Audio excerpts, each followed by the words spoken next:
Assalamualaikum warahmatullahi wabarakatuh. Semangat pagi rekan-rekan mahasiswa. Bagaimana kabarnya? Semoga kalian semua selalu sehat ya. Amin.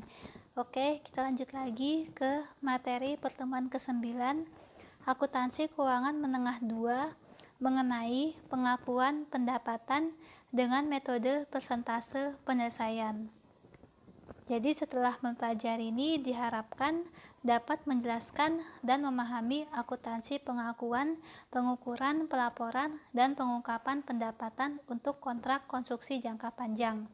Kemudian dapat memahami penyusunan pembukuan akuntansi pengakuan, pengukuran, pelaporan, dan pengungkapan pendapatan dengan metode persentase penyelesaian untuk perusahaan konstruksi, serta menganalisis kasus akuntansi pengakuan, pengukuran, pelaporan, dan pengungkapan pendapatan untuk kontrak konstruksi jangka panjang.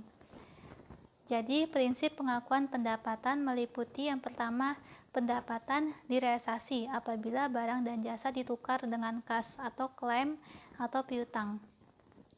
Kemudian pendapatan dapat direalisasi apabila aset yang diterima dalam pertukaran segera dikonversi menjadi kas atau klaim dengan jumlah yang diketahui. Kemudian pendapatan dihasilkan apabila entitas bersangkutan pada hakikatnya telah menyelesaikan yang seharusnya dilaksanakan untuk memperoleh hak atas manfaat yang dimiliki oleh pendapatan tersebut, yaitu apabila proses menghasilkan laba telah selesai. Kemudian transaksi pendapatan telah diakui sesuai dengan prinsip berikut ini. Perusahaan mengakui pendapatan dari penjualan produk diakui pada tanggal penjualan yang diinterpretasikan sebagai tanggal penyerahan kepada konsumen. Yang kedua, perusahaan mengakui pendapatan dari pemberian jasa diakui ketika jasa telah dilaksanakan dan dapat ditagih. Yang ketiga, perusahaan mengakui pendapatan dari mengizinkan pihak lain untuk menggunakan aset perusahaan seperti bunga, sewa, dan royalti diakui sesuai dengan periode waktu atau ketika aset telah digunakan. Yang keempat, perusahaan mengakui pendapatan dari pelepasan aset selain produk diakui pada tanggal penjualan. Kemudian, jenis transaksi, yaitu penjualan produk dari persediaan, maka mendapatkan pendapatan dari penjualan, lalu waktu pengakuan pendapatan berdasarkan tanggal penjualan atau tanggal penyerahan. Kemudian jenis transaksi yang kedua, pemberian jasa, maka memperoleh pendapatan dari jasa.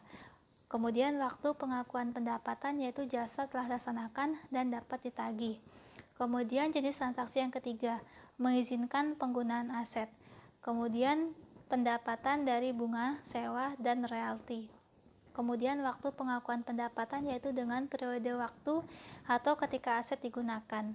Lalu yang keempat, jenis transaksi penjualan aset selain persediaan, yaitu keuntungan dan kerugian atas disposisi dan waktu pengakuan pendapatannya berdasarkan tanggal penjualan atau pertukaran.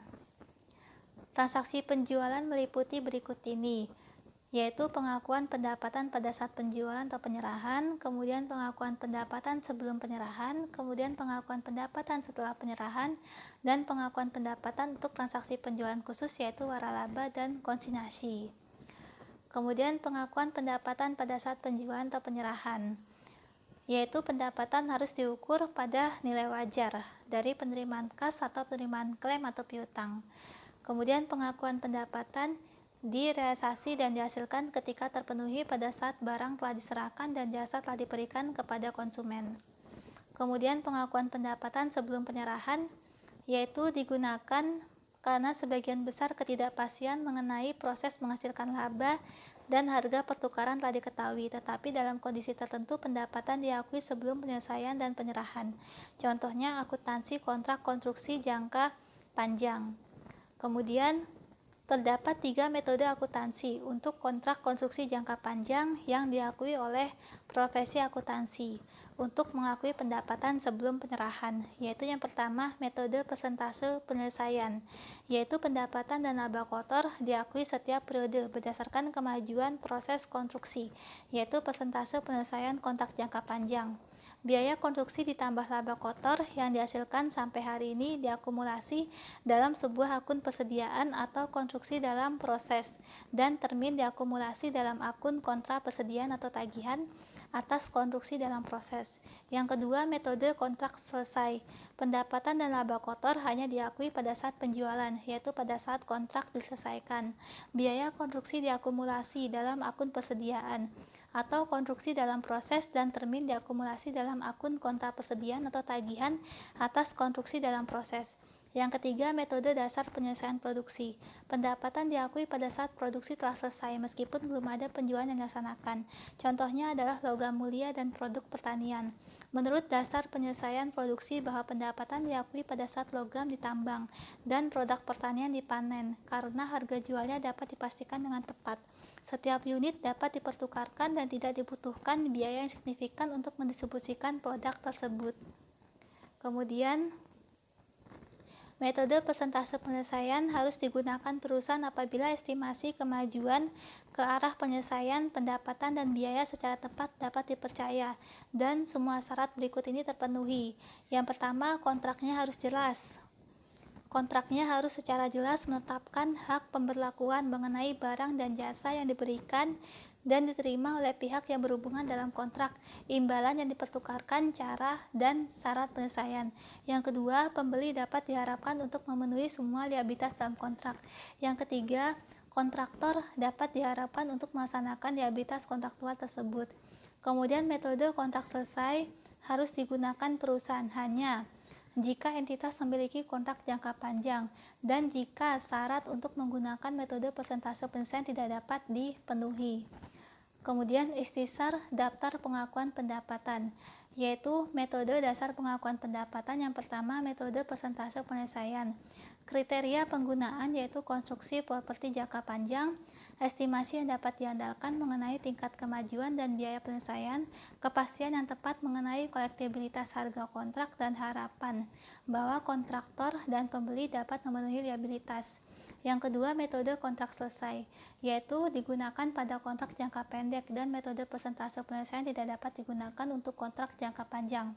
Yang ketiga, metode dasar penyelesaian produksi dapat dengan segera dipasarkan pada harga produksi. Setiap unit dapat dipertukarkan dan tidak ada biaya distribusi yang signifikan. Selanjutnya, jurnal pengakuan pendapatan dengan metode persentase penyelesaian. Yang pertama, jurnal mencatat pengeluaran biaya konstruksi, yaitu konstruksi dalam proses di debit dan kas atau utang usaha di kredit. Jadi kalau secara tunai kas dan secara kredit utang usaha. Yang kedua, jurnal mencatat penagihan konstruksi secara termin, yaitu piutang usaha bertambah di debit dan penagihan atas konstruksi dalam proses di kredit. Kemudian yang ketiga, jurnal mencatat hasil penagihan konstruksi, kas bertambah di debit dan piutang usaha berkurang di kredit. Yang keempat, jurnal mencatat pengakuan pendapatan, beban, dan laba kotor, yaitu beban konstruksi bertambah di debit, konstruksi dalam proses atau laba kotor di debit, dan pendapatan dari kontrak jangka panjang di kredit. Jurnal mencatat penyelesaian kontrak, yaitu penagihan atas konstruksi dalam proses di debit dan konstruksi dalam proses di kredit. Selanjutnya, contoh soal pendapatan dengan metode persentase penyelesaian. Pada tanggal 1 Januari 2017, PT Wijaya Karya menandatangani kontrak untuk membangun sebuah gedung pabrik. Biaya pembangunan gedung pabrik diestimasikan sebesar 2 juta rupiah dan membutuhkan waktu 3 tahun untuk penyelesaiannya. Harga kontraknya sebesar 3 juta rupiah secara kredit. Kemudian terdapat informasi setiap tahunnya dari mulai 2017, 2018, 2019 selama 3 tahun. Biaya sampai tanggal ini, estimasi biaya penyelesaian, termin sampai tanggal ini, kas yang tertagih sampai tanggal ini. Pertanyaannya, hitunglah laba kotor yang harus diakui setiap tahun dengan asumsi bahwa menggunakan metode persentase penyelesaian. Kemudian buatlah jurnal dan buatlah laporan posisi keuangan. Jadi cara menghitung laba kotornya yaitu dari harga kontrak dikurangi estimasi biaya sampai tanggal ini, estimasi biaya penyelesaian, kemudian harga kontrak dikurangi total estimasi jumlah biaya, maka diperoleh estimasi jumlah laba kotor dikali persentase penyelesaian, yaitu biaya sampai tanggal ini dibagi estimasi jumlah biaya dikali 100%, maka menghasilkan jumlah pengakuan laba kotor dikurangi pengakuan laba kotor periode sebelumnya, menghasilkan pengakuan laba kotor periode saat ini. Kemudian jurnalnya ini setiap tahun jurnalnya sama, hanya berbeda angkanya. Yang pertama, mencatat pengeluaran biaya konstruksi, yaitu konstruksi dalam proses pada utang usaha karena secara kredit. Yang kedua, mencatat penagihan konstruksi secara termin, piutang usaha di debit dan penagihan atas konstruksi dalam proses di kredit. Sini setiap tahun dan nominalnya saja yang berbeda. Kemudian yang ketiga, pencatatan hasil penagihan konstruksi, yaitu kas bertambah di debit dan piutang usaha berkurang di kredit. Kemudian jurnal pencatatan pengakuan pendapatan, beban, dan laba kotor, yaitu beban konstruksi di debit, kemudian pendapatan dari kontrak jangka panjang di kredit, dan selisihnya konstruksi dalam proses laba kotor bisa di debit atau bisa di kredit. Kalau di debit maka rugi dan di kredit maka keuntungan. Kemudian selanjutnya membuat laporan posisi keuangan, yaitu aset lancar. Setiap tahunnya harus dibuat laporan posisi keuangan untuk mengetahui jumlah aset lancar, yaitu terdiri dari piutang usaha, kemudian persediaan. Persediaan terdiri dari konstruksi dalam proses dikurangi estimasi biaya pembangunan gedung. Tahun 2017 jumlah aset lancarnya 400.000, 2018 mengalami peningkatan, jumlah aset lancarnya 1.150.000, dan di tahun 2019 mengalami penurunan, jumlah aset lancarnya sebesar 1.110.000. Ini bisa diakibatkan karena adanya biaya pembangunan gedung yang diakui terendah dari penagihan.